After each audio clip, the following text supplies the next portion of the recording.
one has to remember that the city walks a fine line besides providing services to those in the public and also watching the dollars on the other side.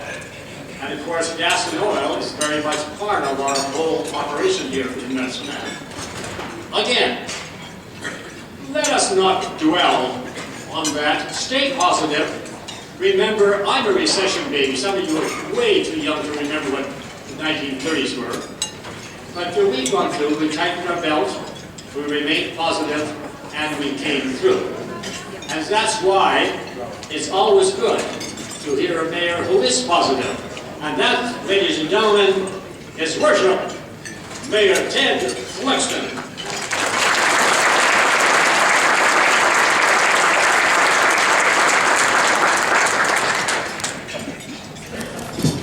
Well, I always love it when I have one on Dr. Sauer, because most of you in the room would recognize that the election was in 13, and he's thinking about the provincial election, so I got one on you.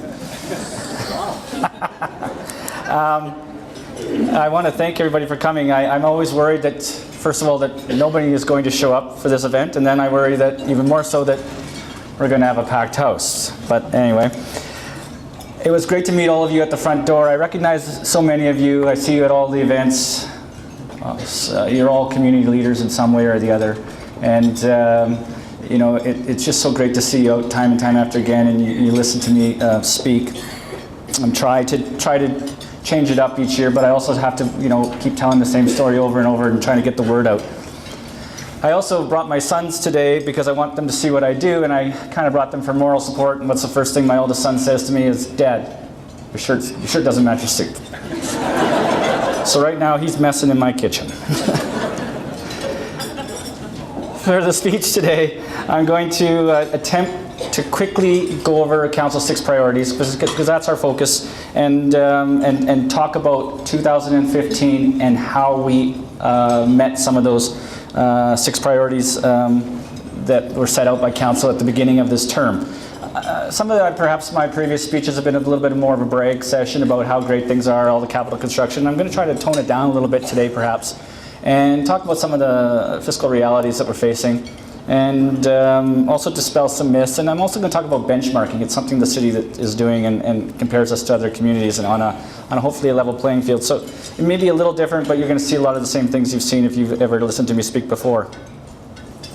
2015 has really, as Dr. Sauer just mentioned, has been an amazing year in the city of Medicine Hat. You know, the provincial economy aside, and the oil and gas prices. I know that most of you couldn't possibly have driven around this city and not noticed all the capital construction that is going on. Absolutely unprecedented, I think, in the city, and both provincial as well, with the hospital and some of the roads. Unprecedented in the history of our city. And you know, that people think that we're spending a ton of money, and yes, we are. But also, it couldn't probably perhaps maybe come at a better time.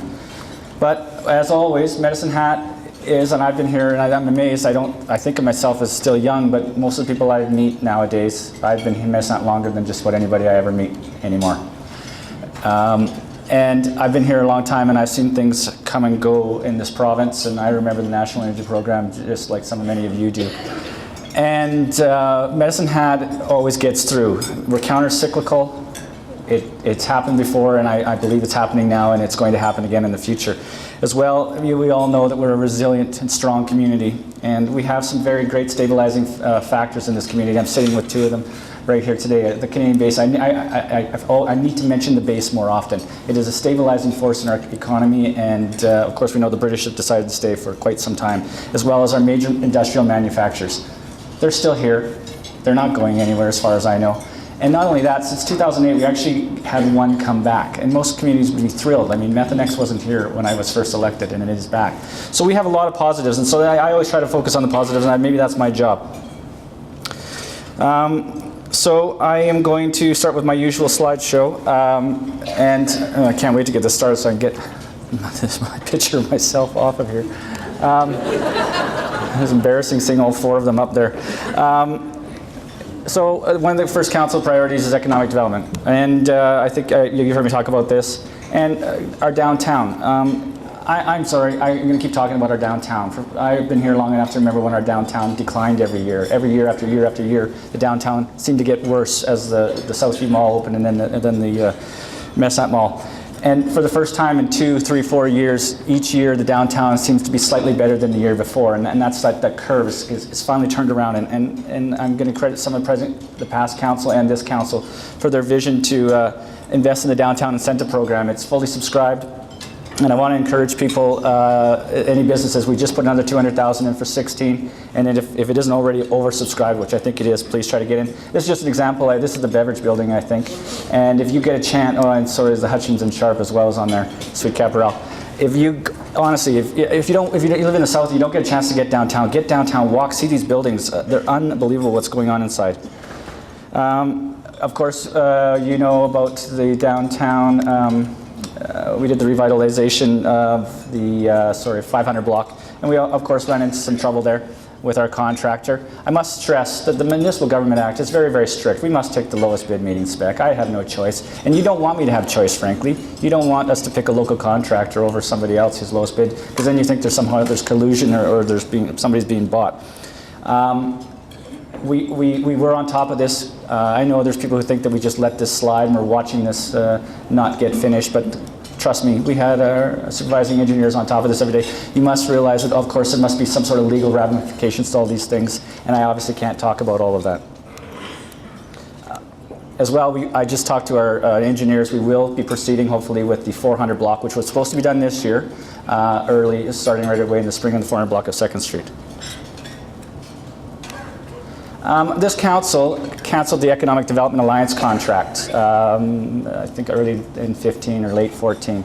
That was a really hard decision to make because we had regional partners, Redcliffe, the county, and I was worried about upsetting our neighbors as well as cutting the legs out of the EDA. But we decided we needed to focus more on Medicine Hat and not on the region. That was a council decision. And so we awarded a new contract to Ryan Jackson's group, Aramco. And it's called Invest Medicine Hat, and it's not a board of directors. It has a contract. They have measurables. They must come present to council. They must show their results. And frankly, they got their contract signed September 1st, and we already had some results already. We had the new engineering firm move to Medicine Hat, and they could have moved anywhere in Western Canada or Western United States, frankly. This is their head office for Western North America. And that's a success. And I asked permission if I could mention that. I can't say too much, but there'll be some other major announcements hopefully coming in the next few weeks or month. A brew pub to Medicine Hat, which they've also been working on. And so there's lots of things hopefully coming down the pipe, and we should be getting some great reports from that group. The goals are quite simply to sell the city.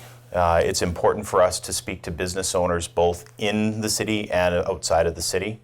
But most importantly, it's to sell the city. We're taking a couple different approaches. We're looking at internal investment attraction within the City of Medicine Hat and external investment attraction, whether it be in agriculture, in chemical processing.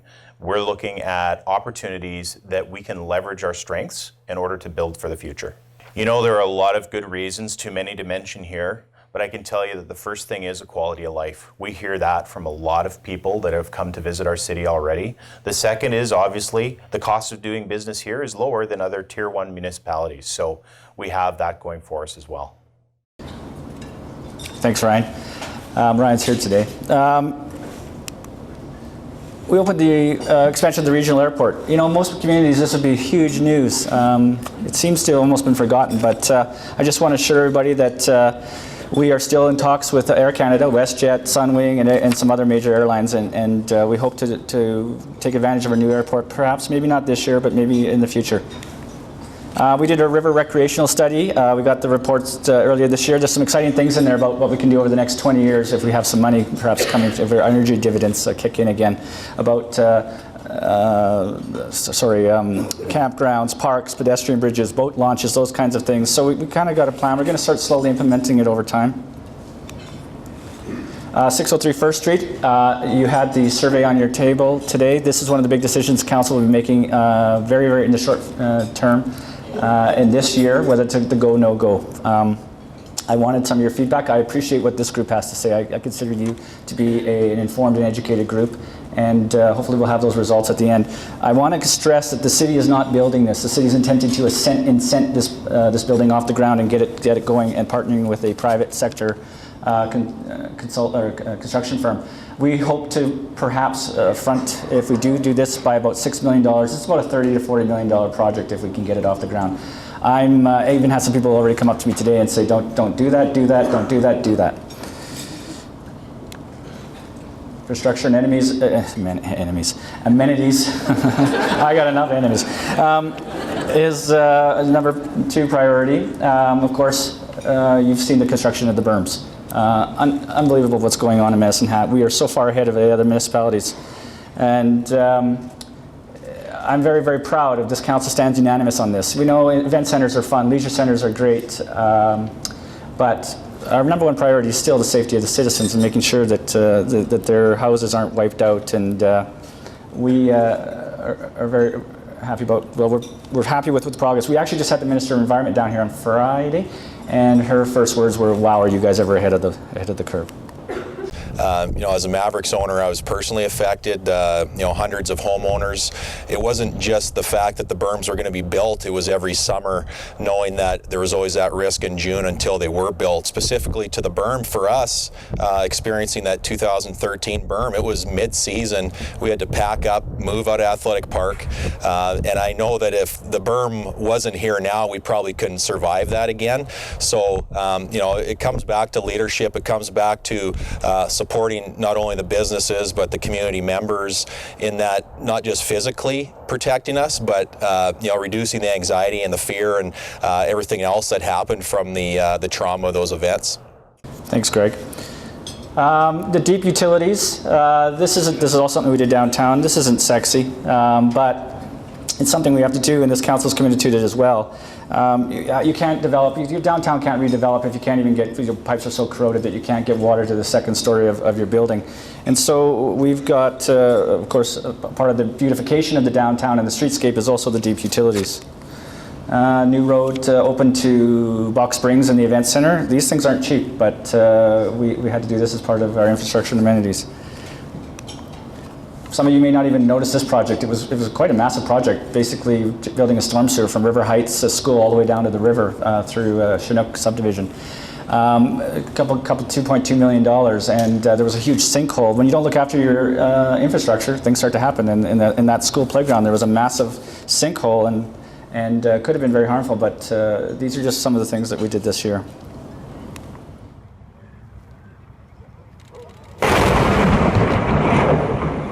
That's what happens when you don't look after your infrastructure.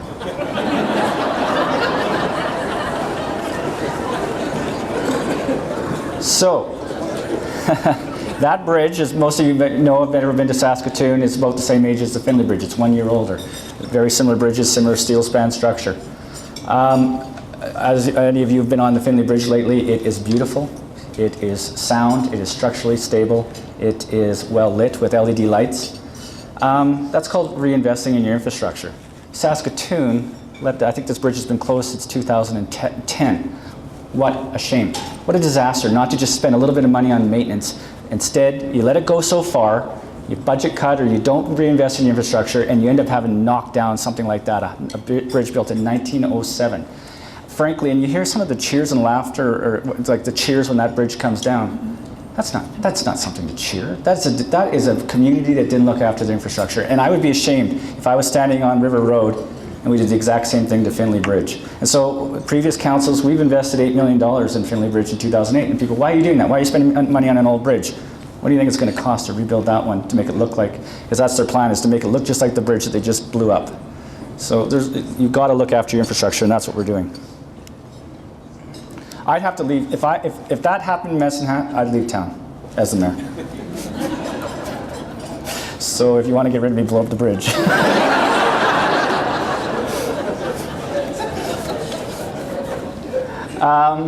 Something else. This isn't very sexy or interesting either, but it's something we had to do. You've seen all of our new natural gas buses touring around the city.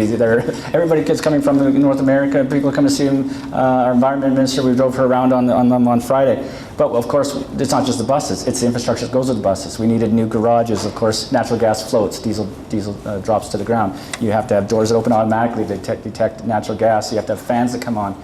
And we got a little bit lucky. The province gave us about $14 million for this building that was pretty much found money. Social wellness is another one of Council's priorities. Of course, the Canalta Centre opened this year. Once again, any other community, wow. It's the largest capital project in the history of the city of Medicine Hat. Yes, there was some coverage about it, but most of the coverage has been on the events that have come through here. I've been talking about the Canalta Centre a lot, but it did open this year, and it's really exciting. So if some of you drive by it today, the new sign, Canalta, is going up today or tomorrow. So you're going to see up the new sign on the building. They paid a lot of money, and it's going towards operating to have it named after the Canalta Group. As well, I'd just like to give you Jeff Dunham, the new concert. It's a comedy show is coming. It's almost sold out, and that other than in the Winter Games, which have the opening ceremonies here. That will probably be the largest gathering of citizens in Medicine Hat under one roof, is that new Jeff Dunham. And only Edmonton and Medicine Hat are getting him. Calgary's not getting him. And I'm just going to put that another fun fact about our new Canalta Centre. Madonna, whether you're a Madonna fan or not, Madonna played 2 shows in Edmonton. She did not play in Calgary. Why didn't she play in Calgary? Because when all these new fancy shows weigh tonnage, right? You measure the show in tonnage that you have to hang from the ceiling of your venue. Edmonton was able to hold, her show was 120 tons. She didn't go to Calgary because the Saddle Dome couldn't hold the weight of her show. Our city, Medicine Hat, 63,000 people, could have hosted Madonna had she wanted to come because we have the infrastructure to do that. We opened the Canalta Centre in August of 2015 to a lot of excitement here in the city of Medicine Hat. When we got these doors open, everybody came in here and they were at awe with the design of the building, the size of the building, the amount of space in the building and all its amenities. And right from that day forward, we've tried to keep that excitement and build on it for everybody in our community. The benefits of having the Canalta Centre is all about opportunity. In this day and age, people are always looking to be entertained, and for the most part, the only place to do it is going out and experience something. With a building like this, we have the opportunity to attract world-class artists, world-class events, and world-class sporting entertainment to the city of Medicine Hat, and really bring the world right here to the citizens without having to travel or go anywhere else to see it. New fire station, also, any other community building a fire station, big news. Windstorm. This is $700,000 worth of damage. People may, oh yeah, that's right, we had a windstorm in the spring. Almost forgotten because of how efficiently the city cleaned that up. Calgary had the same thing happen to them, and we're basically whining to the province for provincial relief. Yet we've just looked after it. It was $700,000 in trees, and it was a mini disaster, but we got through it. Our new natural gas buses, once again, I'm sorry, I'm picking up the space here because I'm watching my time. We celebrate the 10-year social wellness, the 10-year of the Esplanade. I have to admit I wasn't, in favor of the Esplanade before I was on council, but it has really grown in this community. It's almost like a child that's grown up. You didn't know what it was going to be when it first opened, but now it has grown and expanded and becoming such a focal piece of our community. Once again, our library, 100 years old. It was great to watch the Medicine Hat News did quite a few stories on the history of the library and how difficult it was even to get a library built 100 years ago. But now it's just a cornerstone of our community, and the city still supports that to the tune of about $2 million a year in operating. We opened another 16 affordable housing units this year, about $2.2 million.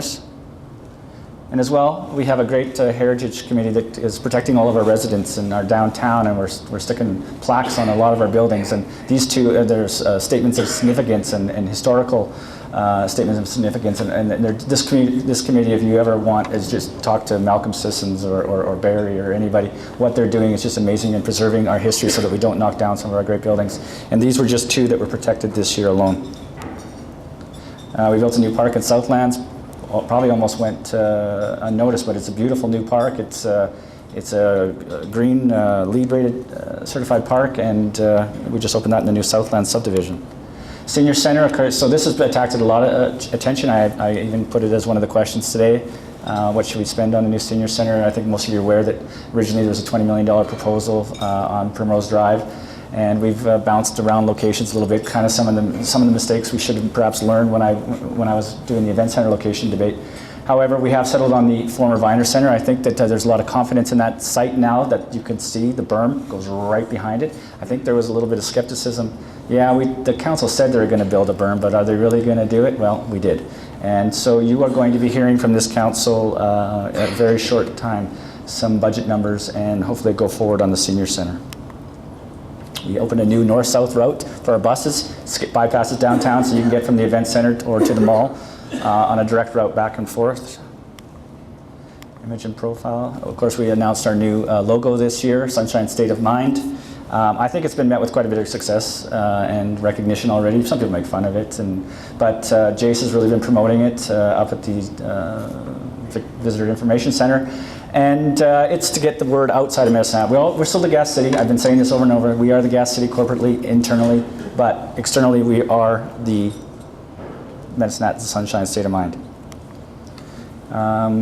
Tourism contract, we were so happy with what the DMO has done. We extended their contract by 3 years this year.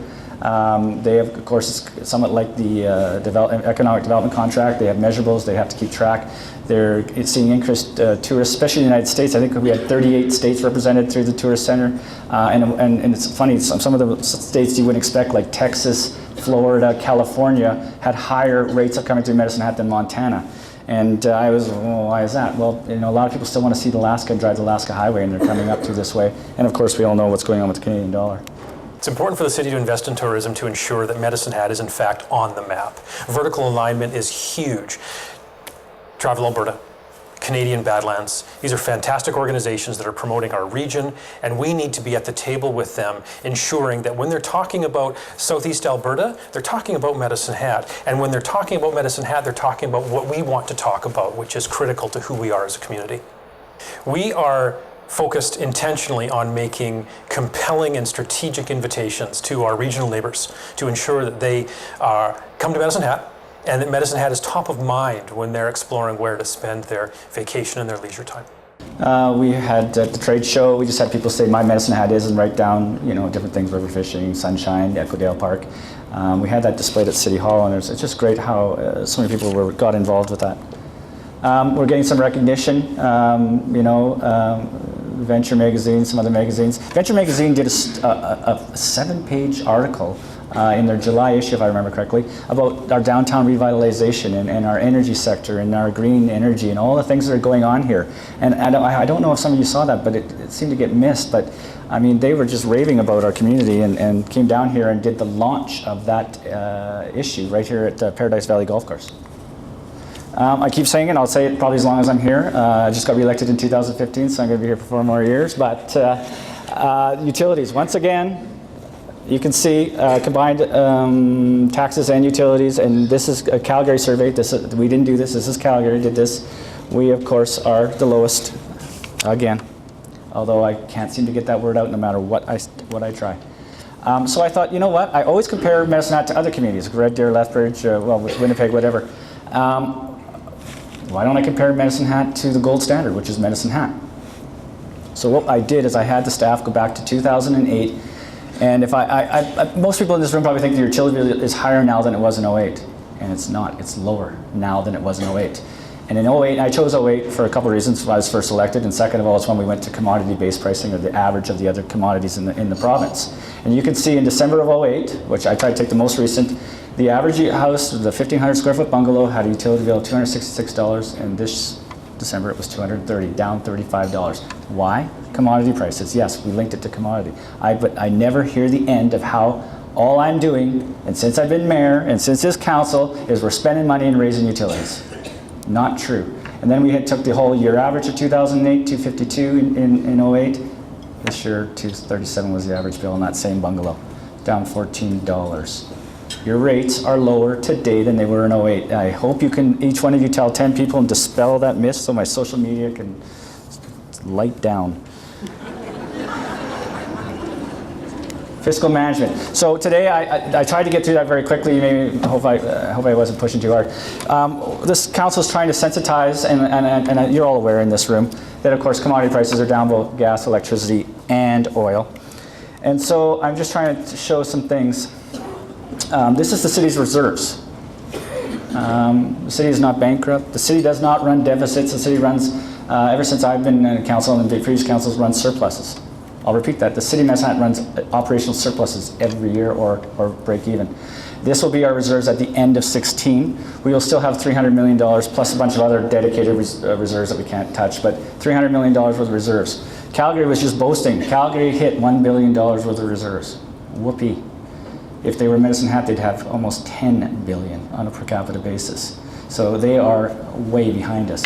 But somehow, hard to get this word out, we are doing okay. And the reason is that during good years, we put the money aside. In 2008, we made $100 million saving gas. We didn't take all that money. It just stayed in reserves. And we have been prudent. There's a lot of speculation that we haven't been, and we should have seen the commodity crash coming. We saw the commodity crash. We knew we were dependent on commodities. It's been talk since I've been here in 07, we should get off the commodities. And since I was a kid, Alberta should get off commodities.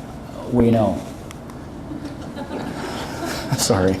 I'm trying to talk about the fact that we are being proactive and not reactive, but it's hard. So this is debt. I just read a letter to the editor, so I always go about most recent because I get attacked every day. The most recent letter to the editor was about me, and it said, Cluxton never saw $1 he didn't want to spend, and he's taken on debt like you wouldn't believe and paying for everything.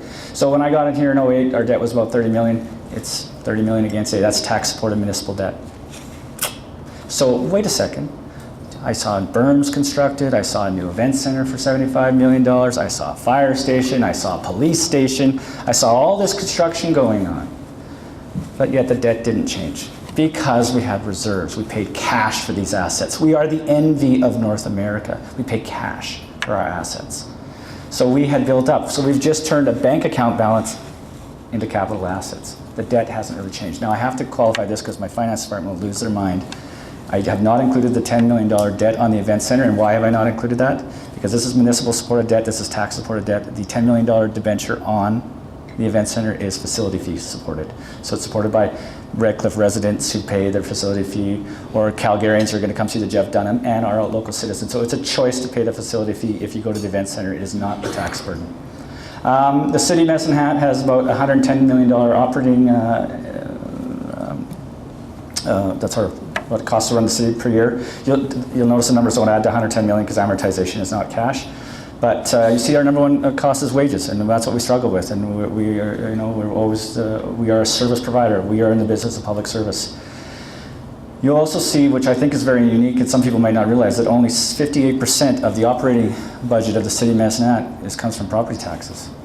A lot of it comes from user fees, and these are some of the things we're talking about, the levers that we're going to pull because we're worried about the commodity prices and the dependence on the commodity income. So this is where I'm going to try to be honest and upfront. We've talked about financially fit. You can see that, and this is kind of complicated, but you can see that basically NGPR stands for the Natural Gas Petroleum Division and its dividend. And you can see blanks going forward. So we are trying to sensitize the community to how we're going to make up that lost income. Now, in the old days, we changed to a distributable cash model of a dividend. In the old days, we just had a fixed dividend. No matter what the utility did over the last 100 years, Dr. Sauer may remember this, we just took a dividend. We took a dividend in the good years and we took a dividend in the bad years, but over time, and if you look at commodities more as a 5-year versus the 1-year budgeting, over time these things have a way of working out. I don't have blinders on or rose-colored glasses, but these things will work out over time. But because we went to distributable cash to be more open and honest and transparent with you, that dividend doesn't exist because the utility is not producing the cash. And so we're looking at that. So we're trying to ensure that the services are not dependent on the cyclical commodity revenues, of course, and provide a stable tax environment. So these are some of the things that we're looking at. We're looking at, of course, decreasing costs. And so some of the things we can do, we did corporate reorganization. We did a value for money audit on our fleet. We cut 114 vehicles out of the city fleet already. We're cutting out space. We are looking at some sort of user fees. Whether we implement them or not, I don't know. Every other community has a capacity charge and a local access fee. We don't have that. Public services, we're looking at people sharing the burden. Most of the when you take your family to the leisure center and it costs $22 to go swimming, the actual cost of the city is probably almost 3 times that. You're only paying about 30% of the cost. So who should pay that? We're looking at all these things. Equity investment policy. Oh, I've got another slide here. Okay, I'll go to that. We're looking at starting a Heritage Trust Fund. We have just received approval from the province. The province took a look at our books and said, you have $300 to $500 million of cash assets. We are going to treat you like Calgary and Edmonton. Lethbridge and Red Deer don't get to do what the City of Medicine Hat is now, is allowed to invest in equities or pension type plans and endowment funds. And basically it was a resounding statement from the province basically saying that we are in great financial shape and we are allowed to do things that the other municipalities of our size are not allowed to do. Future. So we're looking at taking, if the utility rates come back at some point or electricity spikes because coal plants close down, is putting those into an endowment fund or a heritage fund. Some of you remember when I was a Green councilman, I proposed a Medicine Hat Heritage Trust Fund. Well, we're actually going to do it, finally. And I think this council is pretty much behind that. And we're going to use more of an endowment type. Take only the interest income above, so set the principal aside and take only the interest income that over and above inflation. These are some of the other things that we're looking at pulling to deal with this. We just did a census, also good financial sense. 62,000 people, we had online for the first time. We've had 3% growth, and I'm going to qualify that a bit. Yes, we had 3% growth, and that sounds pretty good since 2002. However, we had increased participation rate, and I'm going to say 1 or 2% of that is just increased participation. So the number maybe isn't as good as it looks, but of course we get a per capita grants from the other levels of government. There's another $500,000, which is equivalent to about 1% tax because we did a census. I was talking about the Minister of Municipal Affairs showing confidence in the City of Medicine Hat's financials. It's not all doom and gloom out there for the City of Medicine Hat, and the fact that they have given us this special status that nobody else has other than Calgary and Edmonton. Benchmarking is an initiative we're taking with these other communities, and it's to compare ourselves. How are we doing against Airdrie? How are we doing against Banff? How are we doing against Canmore? And so there's going to be about 10 of these reports coming. The first one we got was water. And, okay, how do we do? Demonstrates transparency, value for money, supports results-based accountability. And we look at efficiency and effectiveness. So we just did water, and I'm just going to highlight water because it's the first. You're going to start hearing about these. You've heard the water one already if you've been paying attention, but you're going to hear sewer, you're going to hear a police. That these are coming over the next 7 months. And one of the interesting things is that, of course, our cost for treating the water is some of the lowest in the province. Trying to compare apples to apples, it's not always easy. Banff is really low because they use well water. They don't have to treat. We have the highest concentration of sediment of any of these municipalities in our water, and it makes it very difficult to treat, yet we are one of the lowest cost for treating. And I put this slide in because I found this one extremely interesting. When you look at the age of the pipes, which is the top line, and the actual breaks in the pipe. So you would think the older your pipe's in the ground, the more your water mains will break. And we couldn't figure this out. Why do we have the lowest breaks when we have the oldest pipes? And so what we realized, or I was told, was that the City of Medicine Hat is very unique in that, of course, because our water treatment plant is beside our electric generation plant, our water is preheated by about 8 degrees Celsius on average for the last 100 years. So our pipes don't have that freeze thaw that other municipalities do, and even though if they're old, it doesn't break them. And as well, there's another side benefit to that. Your water comes in 8 degrees Celsius warmer into your house, and that's less that your hot water tank has to work to heat it. And it's just one of the unique things that was done by our forefathers 100 years ago. And of course, but then look at liters per day. We use more water than anybody else other than Banff, and you can't really compare it to Banff because Banff's a tourist town. So they have a huge influx in the summer of outsiders, and so their per capita numbers but we use a lot of water. Well, arid climate, so it's hotter here, and maybe that's a good thing. We're almost done the AMI. This is part of our financial management. Remember a year or two ago, everybody pushing against this? You're going to have brain tumors come out of the side of your head because we're putting these things in your house, and the fires were going to start, and of course Saskatchewan overreacted. Politicians made a political choice and pulled all the meters in Saskatchewan. Wrong choice. Cost their utility customers millions. This council stayed strong, looked at the science, recognized that it was false, that the internet was spreading rumors, stuck with the program, saved you millions of dollars, and the first municipality in Canada to go all 3 meters that are automated. And you can see the penetration rates are almost done. City government. We're not doing anything. We're reactive. We're not proactive. Well, here, no, we have been reactive. Councillor Friesen really pushed for this, but it's been. I got on board, and the council's on board. We took this original org structure, which is fairly complicated and costly, frankly, and shrunk it down into one CAO, very streamlined. And I joke, but maybe I'm not joking. Since this council's been, the entire second floor of the City of Medicine Hat, there isn't a single person there. There's only one person there that was there before. And she's here today. Karen Charlton has somehow survived. But the rest of that second administrative floor is everybody's either in a new job or a new person. So we are changing things around. And I'm not saying we got rid of bad apples or anything, but we are making changes in the City of Medicine Hat. And I'm going to tout this number, but there's $1 million in operational savings just by organizational structure and streamlining the city government. Yet we're not doing anything. We brought Allied Corp. We had a separate oil and gas company that was actually we had to have meetings outside the City of Medicine Hat, had to have its own lawyers, had to have its own financial statements done. Very, very costly. We rolled it into the City of Medicine Hat to save money and tax-free. We had to hire a bunch of the safety people, and this is just a picture of a storm. And that was expensive, but I'm always amazed at some of our industrial partners, how they take safety. I go out to tours of their plants, and that is #1 wherever you go. And the City of Medicine Hat actually had a little bit of catching up to do on that front, but we have. Myth busting, I was just reading about how the City of Medicine Hat's always over budget on everything we do. City of Medicine Hat probably does about 1,000, I'm going to make the number up, 1,000 projects a year, from pipeline, from well shut-ins, from little sidewalk repairs. We do thousands and thousands of projects. 95% of those projects are at or below budget. But you only hear about the ones that are over budget. And I don't blame the media for this because it is news. When a project's under budget, let's say it was had $1 million budget and it comes in at $950,000, we don't come down to open council and say, do an under budget request to give back the $50,000, it just goes into general. But when we're at $50,000 over, it's news.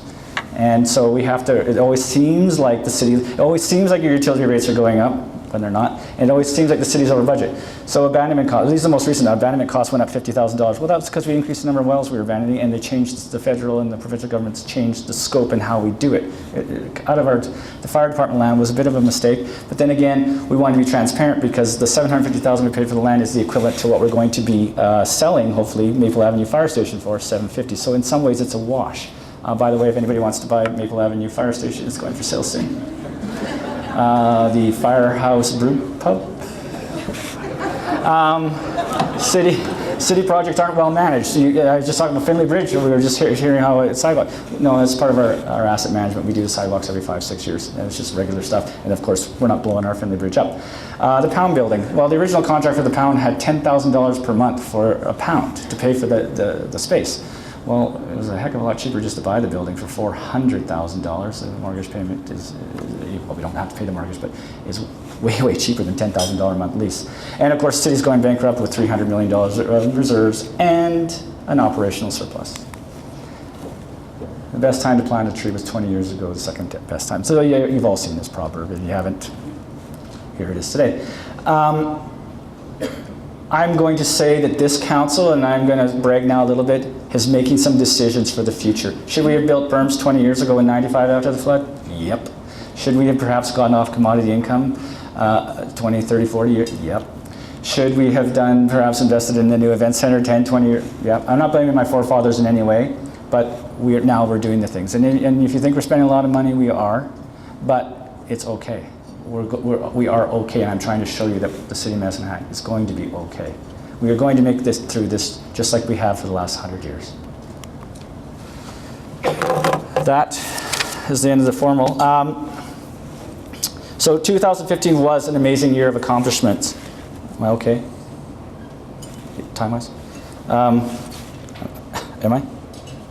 Okay, with the berms and everything, and in 2016, maybe no, you won't see as much in 16, but you're going to see a lot. You're going to see more berms. You're going to see the Winter Games. You're going to see. I'm still committed to a pool in the south. I'm not sure where council is on this, but I think we're still committed at some point.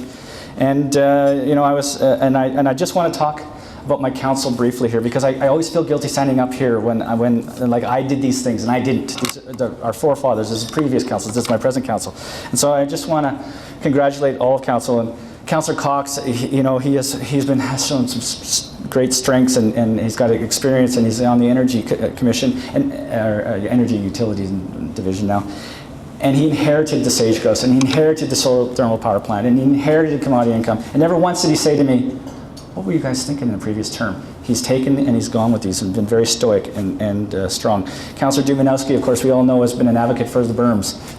What he's pushed, the environment minister wouldn't have been here on Friday. It was his doing. This is a passion of his, and he's on the development and infrastructure and corporate services, and just been a strong influence on council. Councillor Friesen has been. Councillor Friesen is public service. That's what she does. She's the chair, and she's so good at it. And she inherited the senior center, the FLC, and as well as the event center, but she has taken and run with these as well. Councillor McIntosh is new to council, and I look at Councillor McIntosh, and he might not like this, but I see myself in him sometimes. He's quiet, he's logical, he's a thinker, and I can see that if he decides to stay on, he's going to become the powerhouse at someday, and he's really immersed himself in the energy business. Councillor Simmons is a bit of a dichotomy. She's interesting. She will stand up and fight and advocate for the disadvantaged and not raise utility rates because that affects the poorest the most, even more so than tax rates. Yet she's a fiscal hawk and is always complaining about spending money and why are we doing this and why are we doing that and watching. So interesting dichotomy there. Councillor Varga, amazing MPC, he's always fighting for business. He's been the lone vote to build a development when the rest of council has denied it, and yet he's stood strong for development. He loves sports. He's taken an interest in the sports with the Special Olympics, and then of course we're having the Special Olympics, and just watch his face light up if you ask him about it. Councillor Turner, we almost lost Councillor Turner, but he's still here, and he's also a fiscal hawk, and always standing up for the taxpayer and talking about the union and what are we going to do, and a very keen interest in technology and getting fiber to the entire city, as well as economic development and those and even a transportation terminal. And finally, I haven't forgotten Councillor Pearson. This is a bit of an interesting council. 3 members have a great deal of experience, much more than myself, and then 4 of them are in their first term. And then there's Councillor Friesen and I. We're kind of the intermediates. We're halfway in between. And I've often talked about municipal politics being the best level of government, and that we live in your community, and that we go to your churches and we shop in your stores. Our children go to school with your children if you have them. And we have a vested interest in Medicine Hat. We do try to make the best decisions for all citizens because they affect us as well. And some of us, and we all, and everybody in this room, we all have personal lives, and sometimes that gets forgotten. And many of us are perhaps struggling. And so Councillor Pearson and I have had sick spouses for most of this term, and we just recently lost Deputy Chief Weigel, and of course Councillor Pearson lost his beautiful wife, Louise, just a couple weeks ago. And so I asked him if I could honor her by reciting her favorite poem today, and he graciously agreed. So this poem is called "Splendor Falls on Castle Walls," and it's a lyrical poem. And speaks to what we leave behind in our echo, and how do you want to be remembered? Do you want to be remembered as a great piano player? Do you want to be remembered as a humanitarian? But the way you're remembered is your echo, dying, dying, dying. And so it's kind of an irony that I'm doing this poem, but it was her favorite, and it has now become, I can't see Councillor Pearson, but it's become, it's grown on me. So it was written by Alfred Lord Tennyson. And it's called Splendor Falls on Castle Walls. The splendor falls on castle walls and snowy summits old in story. The long light shakes across the lakes, and the wild cataract leaps in glory.